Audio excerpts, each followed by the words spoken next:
नमस्कार दोस्तों, अनसुनी दिव्य कथाएं में आपका स्वागत है।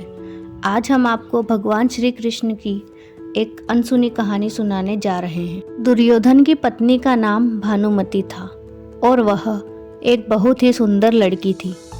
जब कृष्ण दुर्योधन के महल में मेहमान बनकर आए तब वह केवल 17 वर्ष की थी।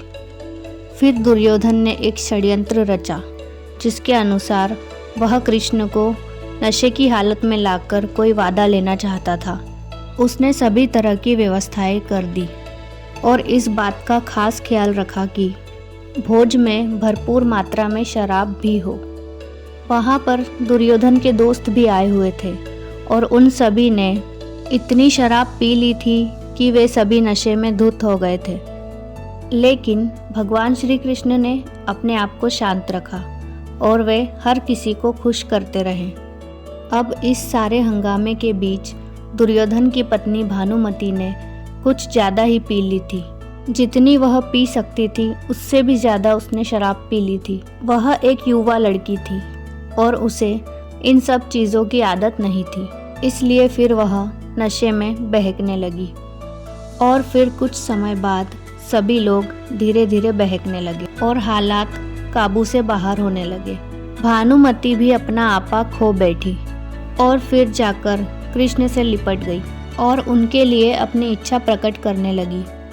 फिर भगवान श्री कृष्ण ने उसे किसी बच्चे की तरह संभाला, क्योंकि वे समझ चुके थे कि स्थिति काबू से बाहर हो चुकी है। भगवान श्री कृष्ण यह भी समझ गए थे कि अगर भानुमति कुछ गलत कर बैठी तो फिर बाद में वह इस स्थिति को संभाल नहीं पाएगी, जिसकी वजह से हस्तिनापुर की रानी का गौरव कलंकित हो जाएगा।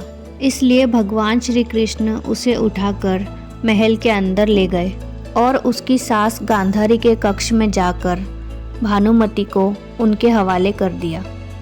अगले दिन जब भानुमति को इन सब चीज़ों के बारे में पता चला तो वह कृष्ण के प्रति सम्मान और कृतज्ञता से भर गई, इसलिए क्योंकि श्री कृष्ण ने उसके सम्मान और गौरव को बचा लिया था। तभी से वह भगवान श्री कृष्ण की परम भक्त बन गई। तो दोस्तों, आपको यह कहानी कैसी लगी हमें कमेंट करके ज़रूर बताएं और इसी प्रकार की भगवान श्री कृष्ण से जुड़ी दिव्य कथाएं सुनने के लिए हमारे चैनल को सब्सक्राइब करें और इस वीडियो को लाइक और शेयर करना ना भूलें। राधे राधे।